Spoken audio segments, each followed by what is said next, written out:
الحمد لله نحمده ونستعينه ونستغفره ونعوذ بالله من شرور أنفسنا من يهد الله فلا مضل له ومن يضلل فلا هادي له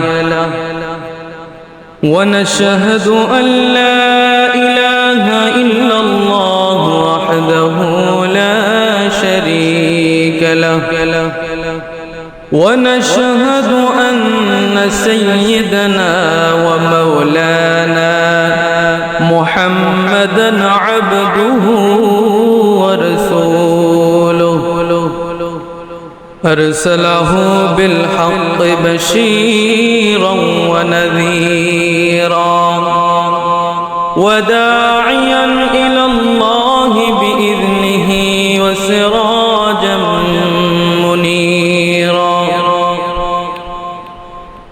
فقد قال الله تعالى في كلامه المجيد وفرقانه الحميد أعوذ بالله من الشيطان الرجيم بسم الله الرحمن الرحيم وأقيموا الصلاة وآتوا الزكاة واركعوا مع الراكعين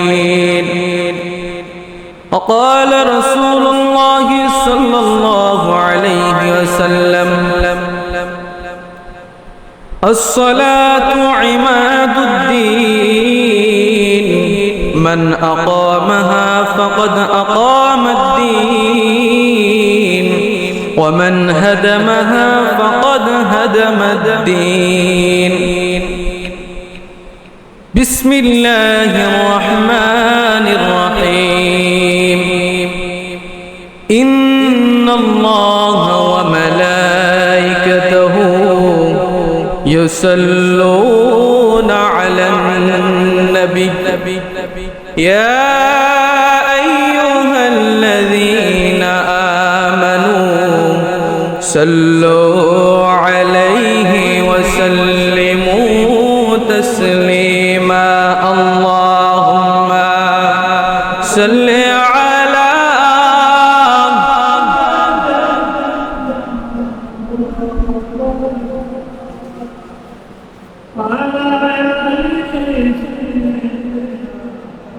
مولانا محمد اللهم صل على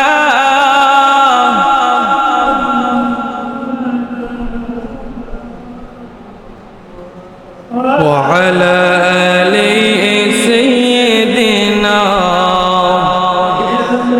مولانا محمد بلغ العلا بكماله كشف الدجى بجماله حسنت جميع خصاله صلوا عليه وآله আলহামদুলিল্লাহ মহান রব্বুল আলামিনের দরবারে অসংখ্য শুকরিয়া যে মহান রব্বুল আলামিন আপনাকে আমাকে আজকের এই পবিত্র জুমআর দিনে আল্লাহ তাআলা তার ঘর মসজিদে আসার তৌফিক দান করেছেন এজন্য সকলে প্রাণ খুলে একবার বলি আলহামদুলিল্লাহ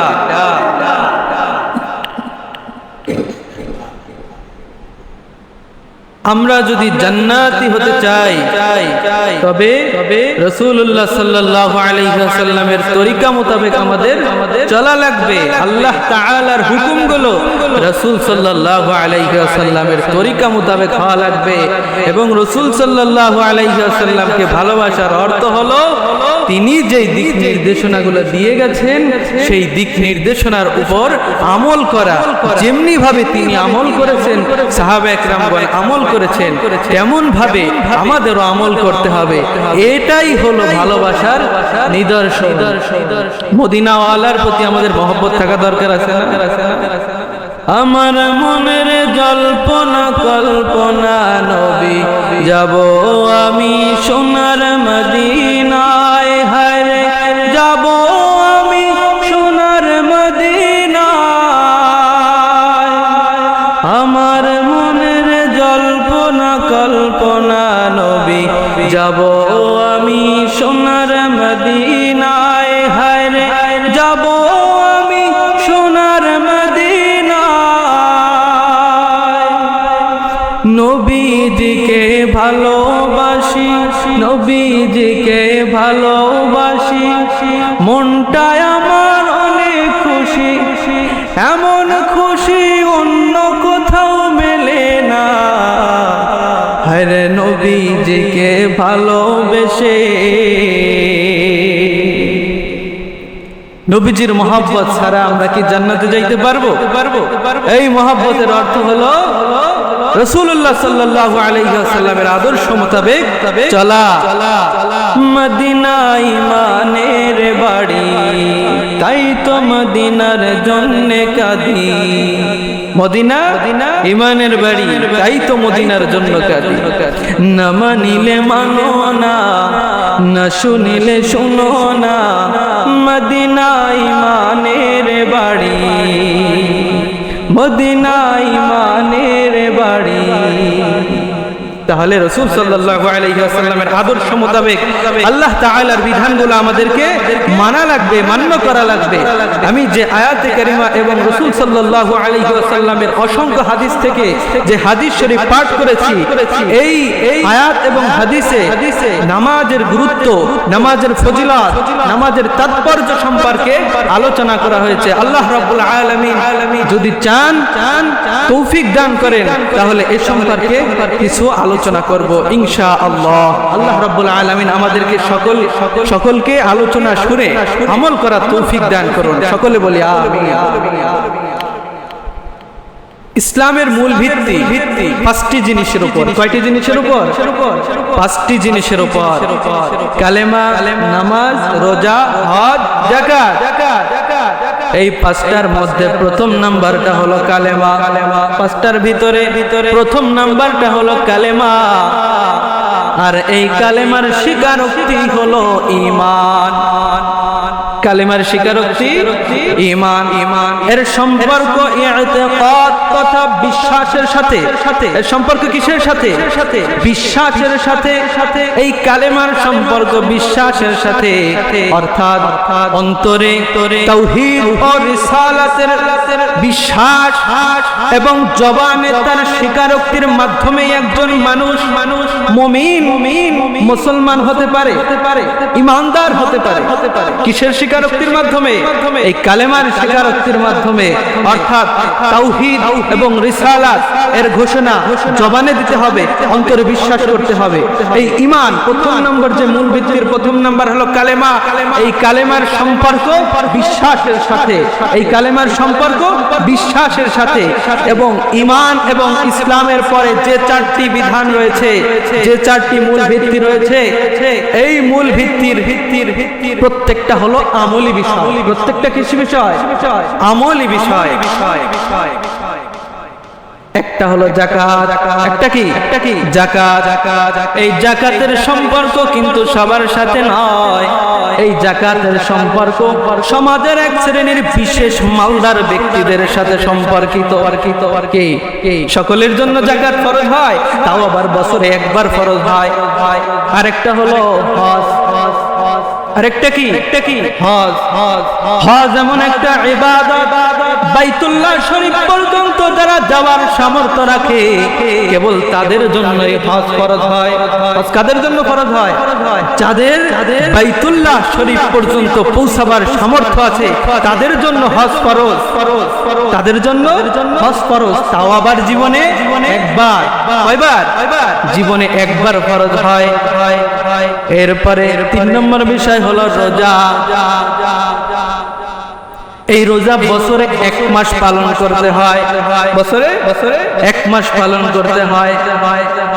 এই 3টা আমল নিজ নিজ অঙ্গনে গুরুত্বপূর্ণ হলেও এটা যেমন সকলের জন্য পালনীয় বিষয় নয়, সকলের জন্য আমল করার বিষয় নয়, তেমনি সব সময়ের জন্য কিন্তু এই আমলগুলো নয়।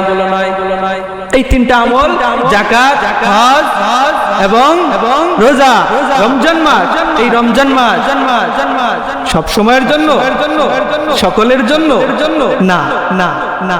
কিন্তু প্রতিজন সুস্থ সবল ব্যক্তির জন্য প্রতিদিনের নিয়মিত আমল হলো নামাজ। প্রতিদিনের নিয়মিত আমল নামাজ। এই নামাজের মাধ্যমে একজন বান্দা আল্লাহ তাআলার নৈকট্য অর্জন করতে পারে, তার সান্নিধ্য অর্জন করতে পারে, মুত্তাকি হতে পারে শুধুমাত্র এই নামাজের মাধ্যমে। নামাজ ছাড়া কি মুত্তাকি হওয়া যায়? নামাজ ছাড়া আল্লাহ তাআলার নৈকট্য অর্জন করা সম্ভব না, আল্লাহ তাআলার পছন্দের ব্যক্তি হওয়া সম্ভব না এই নামাজ ছাড়া।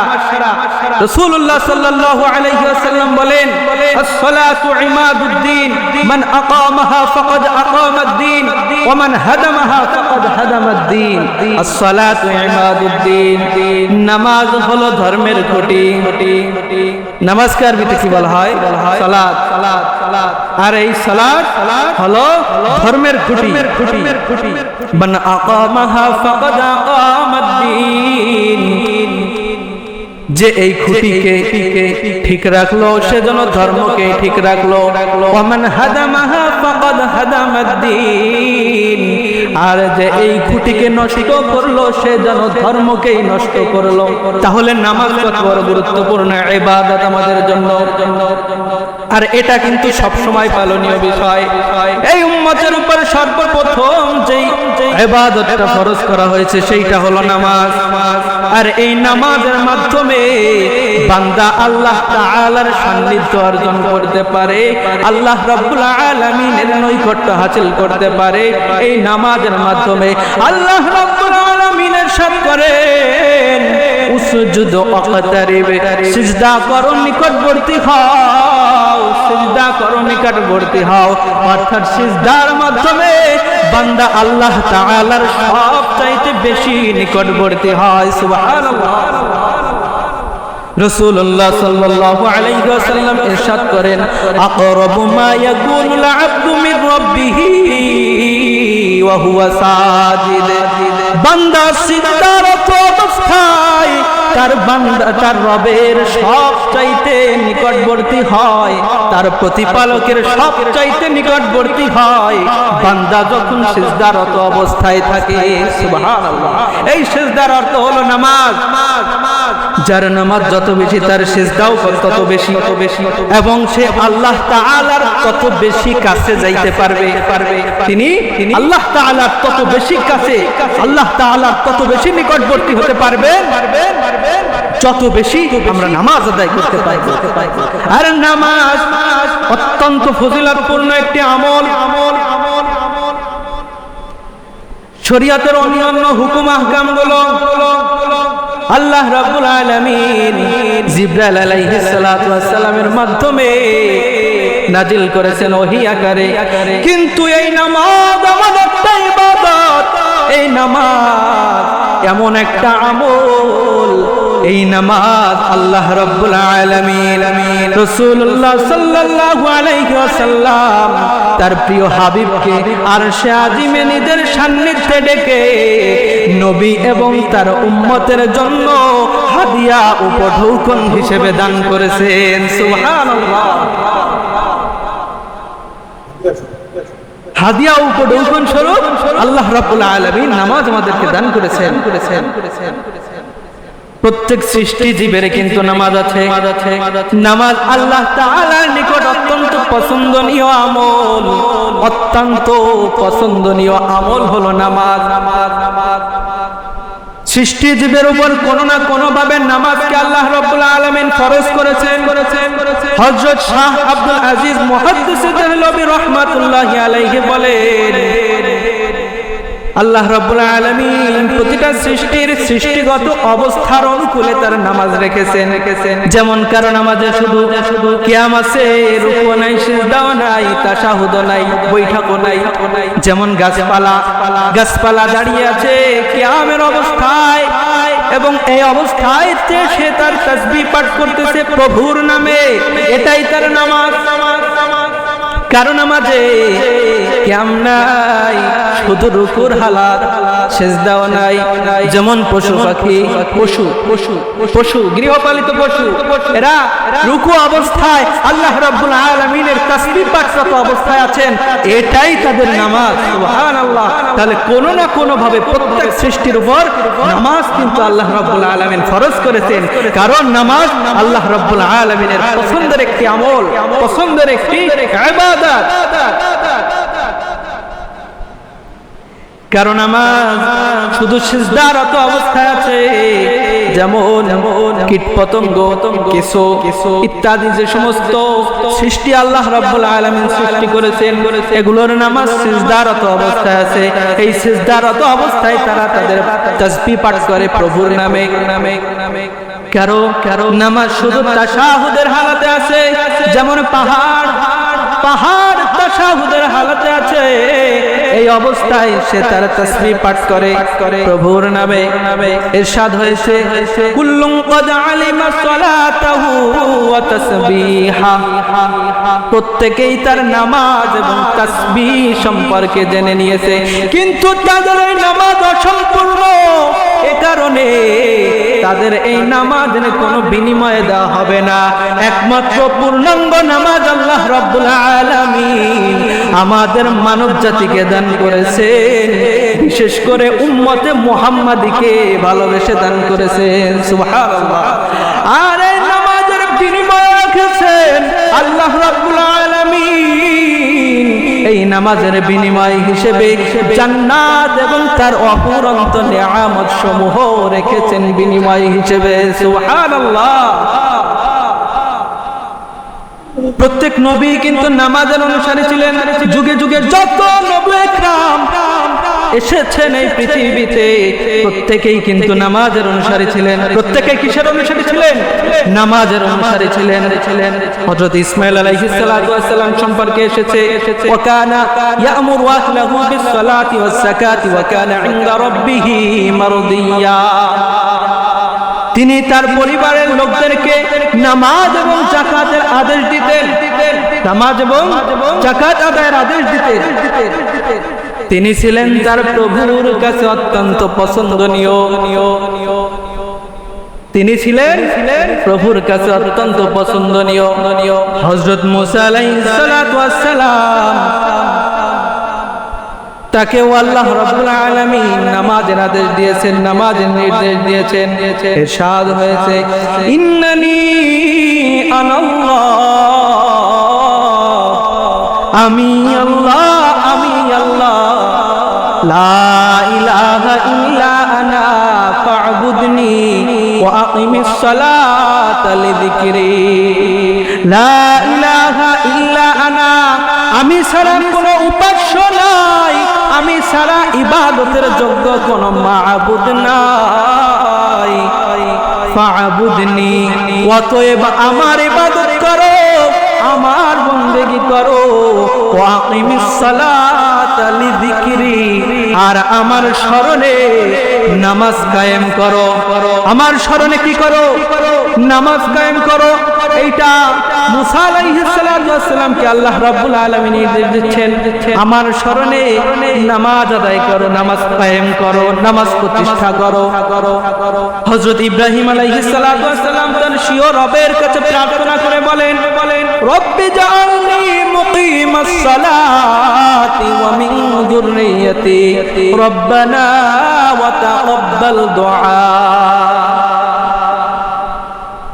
হে আমার প্রভু, আপনি আমাকে নামাজ কায়েমকারী করুন এবং আমার সন্তানদের থেকেও নামাজ কায়েমকারী করুন, আমার সন্তানদেরকেও নামাজ কায়েমকারী করুন। রব্বানা রব্বি জাআলনি মুকিমাস সালাতি ওয়া মিন যুররিয়াতি রব্বানা ওয়া তাকাব্বাল দুআ।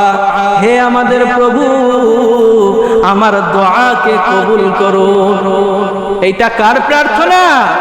এইটা ইব্রাহিম আলাইহিস সালাতু ওয়াস সালামের প্রার্থনা যে আমার রব আমাকে নামাজ কায়েমকারী করুন, আমার সন্তানদেরকেও নামাজ কায়েমকারী করুন। এবং শেষে আল্লাহ রাব্বুল আলামিনের কাছে প্রার্থনা করলেন, রব্বানা ওয়া তাকাব্বাল দুআ, অর্থাৎ হে আমাদের প্রভু আমার দোয়া কবুল করুন।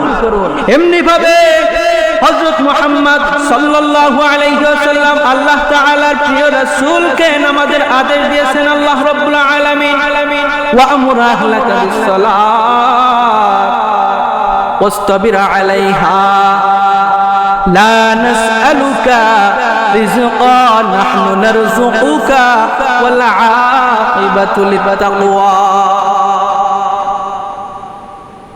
আপনি আপনার পরিবারের লোকদেরকে নামাজ কায়েমের নির্দেশ দিন এবং নিজেও এর উপর অবিচল থাকুন, অটল থাকুন।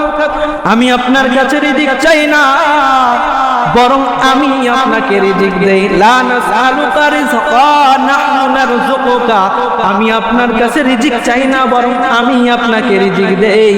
ওয়াল আকিবাতু লিত-তাকওয়া, আর তাকওয়া খোদা ভীতির পরিণাম শুভ হয়।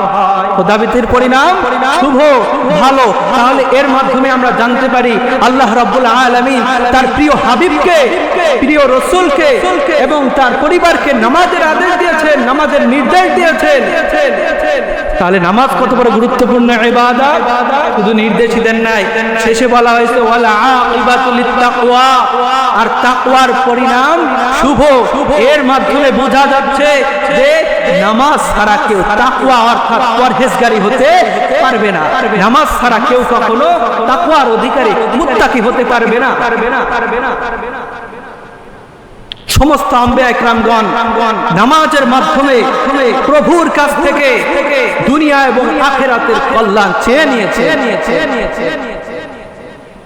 হযরত হুযায়ফা রাদিয়াল্লাহু তাআলা আনহু বলেন, রাসূল সাল্লাল্লাহু আলাইহি ওয়াসাল্লাম সম্পর্কে, কানা নবী সাল্লাল্লাহু আলাইহি ওয়াসাল্লাম ইযা হাযাবাহু আমরুন বাদারা ইলা সালাহ। রাসূলুল্লাহ সাল্লাল্লাহু আলাইহি ওয়াসাল্লাম যখন কোন সমস্যার সম্মুখীন হতেন, কঠিন সমস্যার সম্মুখীন হতেন, তখন তিনি নামাজে দাঁড়িয়ে যেতেন, নামাজে দাঁড়িয়ে যেতেন। এবং সাহাবায়ে কেরামদের অবস্থাও এরকম ছিল। তাহলে রাসূল সাল্লাল্লাহু আলাইহি ওয়াসাল্লাম যখন কোনো কঠিন সমস্যার সম্মুখীন হতেন, তখন আল্লাহ রাব্বুল আলামিনের শরণে নামাজে দাঁড়িয়ে যেতেন। এই যে নামাজে কঠিন সমস্যার সম্মুখীন হলে নামাজে দাঁড়ানোর যেই একটা রীতি রাসূল সাল্লাল্লাহু আলাইহি ওয়াসাল্লাম এর আদর্শ থেকে আমরা পাই, যদি আমরা রাসূল সাল্লাল্লাহু আলাইহি ওয়াসাল্লামের আদর্শ উম্মত হতে চাই, তাহলে আমাদের কি কঠিন সমস্যার সম্মুখীন হলে এদিক সেদিক দৌড়াদৌড়ি না করে আগে 2 রাকাত নামাজ পড়া উচিত কিনা? আর তাকওয়া এই মুত্তাকি কেউ হতে পারে না, কেউ মুত্তাকি হতে পারবে না নামাজ ছাড়া। যালিকাল কিতাবু লা রাইবা ফীহি, এই কিতাবের ভিতরে কোনো সন্দেহ নাই। কোন কিতাব? কোরআন। কোরআনের ভিতরে কোনো সন্দেহ নাই। সন্দেহের অবকাশ আছে? নাই। এ সম্পর্কে একটা সুন্দর ঘটনা আছে, অন্য কোনো একদিন বলবো ইনশাআল্লাহ। হুদাল লিল মুত্তাকিন, এটা মুত্তাকিদের জন্য হেদায়েত। এটা কাদের জন্য হেদায়েত? মুত্তাকিদের জন্য হেদায়েত। তাহলে মুত্তাকি কারা? আল্লাযীনা ইউমিনুনা বিল গায়ব, যারা অদৃশ্য বিষয়ের প্রতি ঈমান আনে, যারা অদৃশ্য বিষয়ের প্রতি ঈমান আনে। আল্লাযীনা ইউমিনুনা বিল গায়ব ওয়া ইউকিমুনাস সালাত, এবং যারা নামাজ কায়েম করে। তাহলে মুত্তাকি কারা? যারা অদৃশ্য বিষয়ের প্রতি বিশ্বাস স্থাপন করে এবং নামাজ কায়েম করে, তারাই মুত্তাকি। আর মুত্তাকিদের জন্য হেদায়েত কোন গ্রন্থ? আল কোরআন। এটা কাদের জন্য হেদায়েত? মুত্তাকিদের জন্য হেদায়েত। এবং নামাজ ছাড়া কেউ মুত্তাকি হতে পারবে না। আগেই বলেছি উসজুদ ওয়াকতারিব, আল্লাহ তাআলা নিজেই বলছেন সিজদা করো, নিকটবর্তী হও। রাসূল সাল্লাল্লাহু আলাইহি ওয়াসাল্লাম বলেছেন বা আকরাবু মা ইয়াকুনুল আবদু মিন রাব্বিহি ওয়া হুয়া সাজিদ, বান্দা সিজদারত অবস্থায় তার রবের, তার প্রতিপালকের সবচেয়ে বেশি নিকটবর্তী হয়। এজন্য যতটুকু আলোচনা করলাম এর মাধ্যমে বোঝা গেছে নামাজ কতটা গুরুত্বপূর্ণ একটা ইবাদত, এবং আল্লাহ রাব্বুল আলামিন আমাদের জীবনের প্রতিটা ক্ষেত্র আমল এবং বিধিবিধানের ভিতরে রেখেছেন। এই প্রতিটা ক্ষেত্রের ভিতরে তো একটা পার্ট আছে, যেরকম আমাদের দেহের অঙ্গ প্রত্যঙ্গের সাথে সম্পর্কিত কিছু বিধিবিধান আছে, যেমন নামাজের বিধান, রোজার বিধান, আবার ধন সম্পদ, অর্থের সাথে সম্পর্কিত কিছু বিধিবিধান রয়েছে, আছে কিনা? যেমন যাকাত, সাদকায়ে ফিতর, কুরবানি। তো এই যে যত ইবাদত আছে দেহের অঙ্গ প্রত্যঙ্গের সাথে সম্পর্কিত, এই সব ইবাদতের ভিতরে সবচাইতে শ্রেষ্ঠ, সবচাইতে মূল্যবান ইবাদত হলো নামাজ। আর এই কারণে আল্লাহ রাব্বুল আলামিন কুরআনে সবচাইতে বেশি সংখ্যক বার নামাজের কথা বলেছেন, আল্লাহু আকবার। এবং দ্বিতীয় নম্বরে 32 বার যাকাতের কথা বলা হয়েছে। এই নামাজ এবং যাকাত অত্যন্ত গুরুত্বপূর্ণ ইবাদত। আমরা আলোচনার মাধ্যমে এটাও বুঝতে পারলাম যে ইসমাঈল আলাইহিস সালাতু ওয়াস সালাম কেন তার রবের পছন্দনীয়, কারণ তিনি তার পরিবারের লোকদেরকে নামাজের আদেশ দিতেন এবং যাকাতের আদেশ দিতেন। মুসা আলাইহিস সালাতু ওয়াস সালাম প্রসিদ্ধ একজন বনি ইসরাইল কওমের একজন প্রসিদ্ধ নবী, তিনাকেও আল্লাহ রাব্বুল আলামিন নামাজের নির্দেশ দিয়েছেন। তাহলে নামাজ আমাদের জন্য কতটা গুরুত্বপূর্ণ। কোরআন পাকে এর ফজিলত আছে, কোরআনে পাকে এর ফজিলত সম্পর্কে বর্ণনা করা হয়েছে। আকিমুস সালাত ওয়া আকিমিস সালাতি তারাফাইন নাহার ওয়া যুলাফাম মিনাল লাইল, সালাত কায়েম করো দিনের দু অংশে, দিনের দু অংশে সালাত কায়েম করো, ওয়া যুলাফাম মিনাল লাইল, এবং রাতের প্রথম অংশে সালাত কায়েম করো। দিনের দু অংশে কখন? দিনের প্রথম অংশে ফজর এবং জোহর, এবং দ্বিতীয় অংশে আসর, এবং রাতের প্রথম অংশে এশা, রাতের প্রথম অংশে মাগরিব এবং এশা। তাহলে কি হবে? ইন্নাল হাসানাতি ইযহিবনাস সাইয়্যাত, নিশ্চয় ভালো কাজ পাপ সমূহকে হ্রাস করে ফেলে, গিলে ফেলে। ভালো কাজ পাপ সমূহকে গিলে ফেলে। তাহলে নামাজের মাধ্যমে আমাদের যে পাপ থেকে আমরা ক্ষমা পাই, এটা পরিষ্কার। এবং নামাজ দিনের দুই অংশে এবং রাতের প্রথম অংশে কায়েম করার কথা এই আয়াতে বলা হয়েছে। নামাজ মানুষকে কিন্তু খারাপ কাজ থেকে বিরত রাখে। ইন্নাস সালাতা তানহা আনিল ফাহশাই ওয়াল মুনকার ওয়া লাযিকরুল্লাহি আকবার আল্লাহু ইয়ালামু মা তাসনাউন।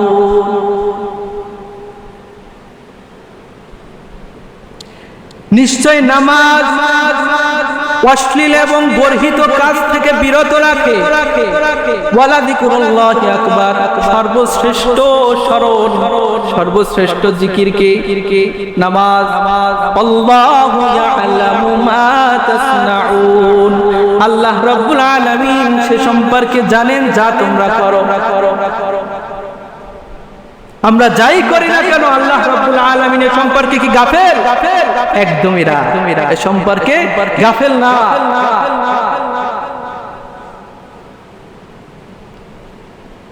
এই নামাজ কেমনে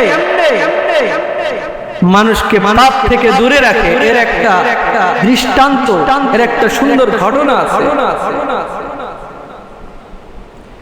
একটা রাজ্যের ভিতরে একজন চোর, প্রসিদ্ধ চোর, বিখ্যাত চোর, প্রতিভাবান চোর, কোনদিন এখনো ধরা খায় নাই। সাহস বাড়তে বাড়তে বাড়তে বাড়তে এমন সাহস হয়ে গেছে যে নিয়ত করেছে বাদশার ঘরে চুরি করবে। কার ঘরে চুরি করবে? বাদশার ঘরে চুরি করবে। কিন্তু সবাই জানে সে কিন্তু চোর। কারণ চুরির মাল তো বিক্রি করা লাগে। যেই জায়গায় চুরির মাল বিক্রি করা লাগে, চুরির মাল কিন্তু কম দামে ছাড়া লাগে। কম দামে ছাড়া লাগে না? যার কারণে এই প্রতিভাবান চোর, যদিও প্রতিভাবান, এখনো ধরা খায় নাই, তবুও এই চোর যে চোর, এই যুবক যে চোর, এইটা মানুষ জানে। সাহস বাড়তে বাড়তে এত সাহস হয়েছে, একদিন চিন্তা করলো, জীবনে অনেকবারই আমি চুরি করেছি, কিন্তু কখনো বাদশার বাড়িতে চুরি করতে পারি নাই। একবারে আমি এমন একটা চুরি করব যেন আর কখনোই আমাকে চুরি করতে না হয়। তাহলে কোথায় চুরি করা লাগে? বাদশার বাড়িতে যাব।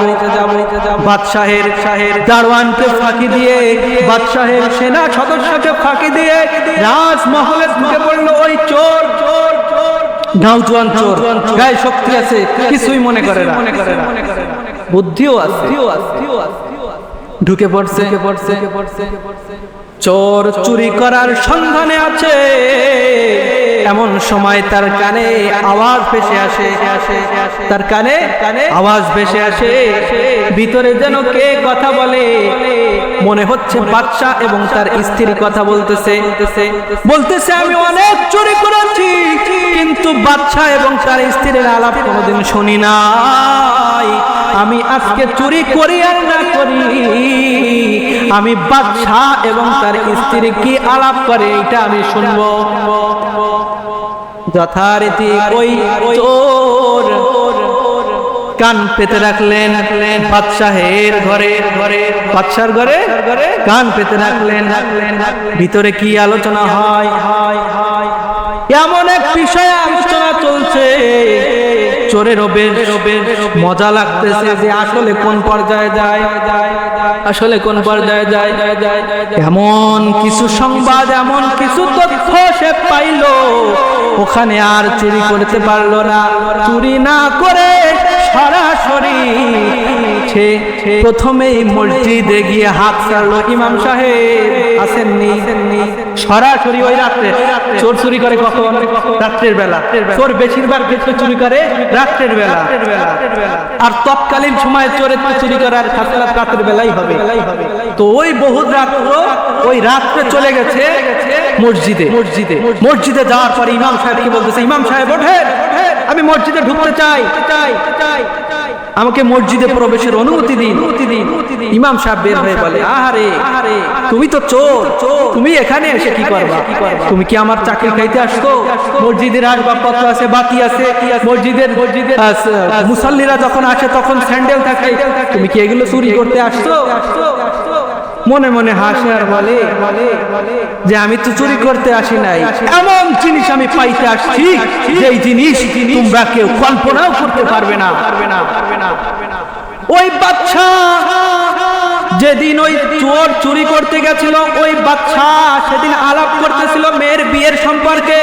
মেয়েকে কার হাতে তুলে দেওয়া যায়, মেয়েকে আমরা কার হাতে তুলে দিতে পারি? তখন স্ত্রী বলতেছে, বিরাট রাজকুমার অন্য দেশের বাদশার ছেলের সাথে আমার মেয়েকে বিয়ে দিব। এবার বাদশা বলতেছেন, বাদশা ছিলেন দিনদার, বাদশা বলতেছেন, না না বিবি, আমি নিজের অর্থ সম্পদ আমার কম নাই, আমি ধন সম্পদ দেখে, প্রতিপত্তির প্রভাব দেখে মেয়েকে বিয়ে দিতে চাই না, বরং আমি একজন দিনদার ছেলের সাথে আমার মেয়েকে বিয়ে দিতে চাই। যথারীতি দিনদার ছেলে কেমনে পাওয়া যায় সেই ফিকির করো।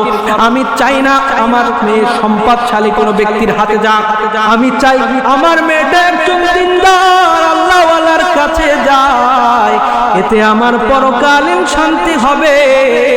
কারণ একটা মেয়ে একটা জান্নাত, পুরুষের ক্ষেত্রে বলা হয় না একটা মেয়ে একটা ছেলে একটা জান্নাত, বরং বলা হয়েছে একটা মেয়ে একটা জান্নাত। যার ঘরের ভিতরে একটা মেয়ে আছে সে একটা জান্নাতের অধিকারী। সুবহানাল্লাহ। কেন একটা জান্নাতের অধিকারী? একটা নারী হাজার হাজার পুরুষকে ধ্বংস করে দিতে পারে, কিন্তু একজন নেককার মহিলা একটা পরিবার এবং অসংখ্য লোকদের জন্য জান্নাত হয়ে যেতে পারে। পারে কিনা? এবং নেককার নারী ছাড়া সৎ সন্তান, যোগ্য সন্তান, দিনদার সন্তান আশা করা সম্ভব না। এজন্য মেয়েকে সেইভাবে মানুষ করতে হবে, পর্দার দিকে মনোযোগ দিতে হবে, চরিত্রের দিকে মনোযোগ দিতে হবে। মেয়েকে রাসূলুল্লাহ সাল্লাল্লাহু আলাইহি ওয়াসাল্লামের আদর্শ মোতাবেক পরিচালনা করতে হবে। তাকে রাসূল সাল্লাল্লাহু আলাইহি ওয়াসাল্লামের বিবিদের কালচার, বিবিদের আদর্শ, বিবিদের সংস্কৃতি, রাসূল সাল্লাল্লাহু আলাইহি ওয়াসাল্লামের বিবি তার মেয়ে কিভাবে চলেছেন সেইভাবে চলার শিক্ষা দিতে হবে। এর ব্যতিরেকে আমরা যদি দুনিয়ার দিকে মনোযোগী হই, আমরা যদি পর্দা ছেড়ে দেই, রাসূলুল্লাহ সাল্লাল্লাহু আলাইহি ওয়াসাল্লামের আদর্শ ছেড়ে দেই, তাহলে আমাদের অবশ্যই কিয়ামতের ময়দানে ধরা খেয়ে যেতে হবে। এবং এই যেই সন্তান মহব্বতের সন্তান, তো এই সন্তান আপনার জাহান্নামের কারণ হবে। যাই হোক, যে কথা বলতেছিলাম, একজন দিনদার পাত্র চাই। দিনদার পাত্র কে হবে? দিনদার পাত্র চাই। দিনদার পাত্রটা কে হবে? তখন বাদশা বলতেছেন, আমি শুনেছি ওই ব্যক্তির নাম মুনাফিকের খাতায় থাকে না। কোন ব্যক্তির নাম এবং কোন ব্যক্তিকে জান্নাতের ঘোষণা দেওয়া হয়েছে, সেরকম একজন ব্যক্তির সাথে আমার মেয়েকে বিবাহ দিতে চাই। সেরকম একজন নওজোয়ান দিনদার ব্যক্তি দেখে আমি আমার মেয়েকে বিবাহ দিতে চাই। কোন সে ব্যক্তি? তখন বাদশা বলতেছেন, আমি প্রত্যেক মসজিদে খোঁজ লাগাবো, যদি কোনো যুবক পাই আমি এরকম যে 40টা দিন একটানা তাকবীরে উলা ছুটে নাই, তাহলে ওই ব্যক্তির সাথে আমি আমার মেয়েকে বিবাহ দিতে চাই। কিন্তু বাইরে তো চোর আছে। চোর কোথায়? বাইরে চোর। এই ঘটনা শোনার পরে ওরে পাই কিনা বাদশার মেয়েকে বিবাহ করবো আমি এমন একটা সুযোগ আসছে, এই সুযোগটা হাতছাড়া করা যাবে না। ও সরাসরি মসজিদে যাই উঠছে। দিনের পরে দিন চলে যায়, বাদশা গোয়েন্দা লাগাই দিলেন, প্রত্যেকটা মসজিদে গোয়েন্দা লাগাই দিলেন, দেখো এমন কোন যুবক পাও কিনা যেই যুবক 10 দিন একটা তাকবীরে উলা ছোটে নাই। 10 দিন। কারণ বাদশাকে এক্ষেত্রে কৌশল অবলম্বন করা লাগবে কিনা? প্রথম 10 দিন দিয়েছে যে 10 দিন পর প্রত্যেকেই রিপোর্ট জমা দিবা। 10 দিন পর প্রত্যেকেই রিপোর্ট জমা দিবা, কার মসজিদে কতজন তাকবীরে উলা। সাথে তাকবীরে উলা বোঝেন? তাকবীরে উলা হলো ইমাম সাহেব যখন তাকবীর তোলেন, প্রথম তাকবীরের সাথে তাকবীর নিয়ত করে। এমন কোন যুবক যদি থাকে তাহলে 10 দিনের রিপোর্ট দিবা। যথারীতি শুরু হয়ে গেল গোয়েন্দাদের গোয়েন্দাগিরি। ওদিকে ওই চোর এখন আর মসজিদ থেকে বের হয় না। চোর আর মসজিদ থেকে বের হয় না। আমি কিন্তু আসছি ইন্নাস সালাতা তানহা আনিল ফাহশাই ওয়াল মুনকার, অর্থাৎ নামাজ যে মানুষকে গর্হিত খারাপ কাজ থেকে দূরে ঠেলে দেয়, তার একটা প্রমাণ হিসেবে একটা ঘটনা তুলে ধরতে। প্রথম 10 দিন চলে যায়, ওই যুবকের নিয়ে যে আমি বাদশার মেয়েকে বিবাহ করব। প্রথম 10 দিন একটা না খুব সুন্দর ভাবে আল্লাহ তাআলার ইবাদতে মগ্ন হয়ে গেলেন। আর কোন এই সুযোগ ছাড়া যাবে না। বাদশার মেয়েকে বিবাহ করার একটা সুযোগ আমি পাইছি, এই সুযোগ আমি হাতছাড়া করতে চাই না, এই সুযোগ আমি লুফে নিতে চাই। যথারীতি 10 দিন পর বাদশার কাছে সমস্ত গোয়েন্দারা খবর নিয়ে চলে গেলেন। বাদশার কাছে উপস্থিত করলেন। একজন বলতেছে, আমার ভিতরে আমার যে এরিয়া ছিল এই এরিয়ার ভিতরে একজন লোক পাইছি যে 3 দিন পর সে, বাকি দিন খোঁজ নাই, 4 দিন পর সে খোঁজ নাই। এরপরে মাঝে মাঝে এরকম ব্যক্তি আছে, এরকম যুবক আছে যারা এক ওয়াক্ত পড়ে তাকবীরুল্লাহ, আর এক ওয়াক্ত পড়ে না। যথারীতি ওই যে যুবক চোর যেই মসজিদে আছে, ওই মসজিদের গোয়েন্দা বলতেছে, এমন একজন যুবক আমি পাইছি যেই যুবক একেবারে 10টা দিন তাকবীরে উলার সাথে নামাজ পড়েছে, একটা দিনের জন্য, এক মুহূর্তের জন্য কোনোভাবে তাকবীরে উলা ছোটে নাই। 10 দিন চলে যায়, আবার আরো 10 দিনের জন্য তাকে পাঠানো হলো, সবাইকে পাঠানো হলো, যাও আরো 10 দিন খোঁজ লাগাও। 10 দিন পরে ওই যুবক কিন্তু এই 10 দিন উত্তীর্ণ হলো। কোন যুবক? ওই সেই চোর। ওই চোর এবার উত্তীর্ণ হলো, 20 দিন চলে যায়, কিন্তু তার নিয়ত ছিল বাদশার মেয়েকে বিবাহ করবে। কার মেয়েকে বিবাহ করবে? বাদশার মেয়েকে বিবাহ করবে। কিন্তু নামাজ মানুষকে খারাপ এবং গর্হিত কাজ থেকে দূরে ঠেলে দেয়, তার প্রমাণ বাস্তব উদাহরণ হবে এই যুবক। 20 দিন পরে আর মনে নাই যে তাকে বাদশার মেয়েকে বিবাহ করতে হবে, বরং প্রভুর প্রেমে নামাজের মাধ্যমে প্রভুর সাথে একটা সম্পর্ক তৈরি হয়ে গেছে। এখন আল্লাহ তাআলার কাছে শুধু কান্নাকাটি করে, আল্লাহ আমাকে তুমি আমার পূর্বের কৃতকর্মের জন্য মাফ করে দাও, আমি আর তোমার পথ থেকে ছুটতে চাই না। এবার এই যুবক তাহাজ্জুদ পড়া শুরু করছে, সুবহানাল্লাহ। এই যুবক এবার তাহাজ্জুদ শুরু করছে পড়া, আর রাত হলে আল্লাহ তাআলার কাছে কান্নাকাটি করে। ওই যে একটানা 40 দিন যে ব্যক্তি তাকবীরে উলার সাথে জামাতে নামাজ আদায় করবে, তার নাম জাহান্নামের খাতা থেকে কাটা হবে, সাথে মুনাফিকের খাতা থেকেও নাম কাটা হবে। সুবহানাল্লাহ। 30 দিনের হিসাব নিয়ে চলে গেল তৃতীয় দশক। বলে একজনই আছে, কে সেই ব্যক্তি? কেউ জানে না। ওই গোয়েন্দা বলতেছেন এই 10 দিন এই ব্যক্তি উত্তীর্ণ হয়েছে, এই 10 দিন 40 দিন পার হয়ে গেল। 40 দিন পার হয়ে যাওয়ার পর বাদশার দরবারে তাকে হাজির করা হলো, কারণ ওই যুবকের সাথে ওই যুবক দিনদার যুবক। বাদশা ভাবছেন ওই যুবক দিনদার যুবক, মানে লোকে তো তারে চোর বিশেষ গেছে। যথারীতি বাদশার কাছে নিয়ে যাওয়া হয়েছে, যে যুবকরে নিয়ে আসো। বাদশার কাছে নিয়ে আসার পরে বলতেছেন যে তুমি সেই ব্যক্তি, কিন্তু সবাই কি দিতেছে এই লোক তো চোর, নিশ্চয়ই কোনো ঘটনা আছে, নইলে তো একে কখনো মসজিদে দেখা যায় নাই। এইবার ওই ছেলেটা বলতেছে আমাকে কেন নিয়ে আসা হলো? আমি চাই না, আমি আমার রবের জন্য ইবাদত করতে চাই, আমাকে তোমরা এখানে কেন নিয়ে আসলে? এবার বলতেছে বাদশার মেয়ের সাথে তোমার বিবাহ হবে।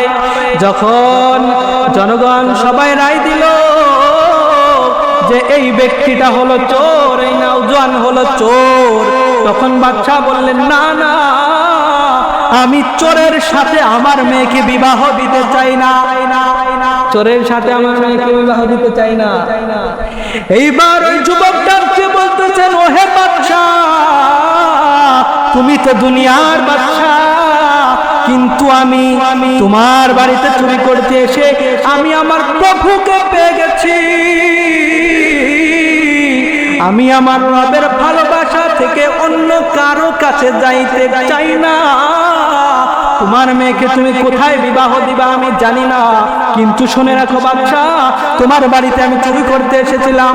চুরি করতে আসার পর যখন আমি শুনেছি যে 40 দিন পর্যন্ত তাকবীরে উলার সাথে যে যুবক নামাজ আদায় করবে তার সাথে তোমার মেয়েকে বিবাহ দিবা, তখন আমি তোমার মেয়ের লোভে তোমার মেয়েকে বিবাহ করার জন্য আমি গিয়েছিলাম কোথায়? মসজিদে, এবং 40 দিনে নামাজ পড়ছি। কিন্তু নামাজ পড়ার পরে নামাজ যে খারাপ কাজ থেকে মানুষকে দূরে ঠেলে দেয়, বেকার বানায় ফেলায়, এটার বাস্তব উদাহরণ। আমি আমার প্রভুর সান্নিধ্য পেয়ে গেছি, আমি আমার প্রভুর ভালোবাসায় পড়ে গেছি, আমি আমার প্রভুর কাছেই থাকতে চাই, আমি আবার প্রভুর ভালোবাসায় পাইতে চাই। যে এশক আমার ভিতরে ঢুকে গেছে, এটা থেকে আমি বের হতে চাই না। তবে বাদশা আপনাকে অসংখ্য ধন্যবাদ, আপনার কারণেই আমি আমার রবকে পেয়েছি, আপনার কারণে আমি আমার প্রভুর সান্নিধ্য লাভ করতে পেরেছি, আর আপনার মেয়েকে বিবাহ করার আমার কোনো ইচ্ছা নাই, আমি সব সত্য বলে দিলাম। তখন বাদশা বলতেছেন যে না না, আমি শুনেছি 40 দিন পর্যন্ত যদি কেউ নামাজ আদায় করে তাহলে সে আল্লাহর কাছে প্রিয় হয়ে যায়, দিনদার হয়ে যায়। আর তোমার যে অবস্থা, এই অবস্থার উপরে আমার ইয়াকিন হয়ে গেছে, আমার নিয়ত হয়ে গেছে, আমার মেয়েকে তোমাকে বিবাহ করা লাগবে, কারণ তুমি এখন আর চোর নাই, বরং তুমি এখন হয়ে গেছো আল্লাহ তাআলার একজন প্রিয় বান্দা। আল্লাহ রাব্বুল রব্বুল আলামিন আমাদের সকলকে নামাজি হওয়ার তৌফিক দান করুন। আমিন। ওয়া আখিরু দাওয়ানা আলহামদুলিল্লাহি রাব্বিল আলামিন। যারা সুন্নাত পড়েন না সুন্নাত পড়েন, বাকি আলোচনা ইনশাআল্লাহ আগামী দিন করব।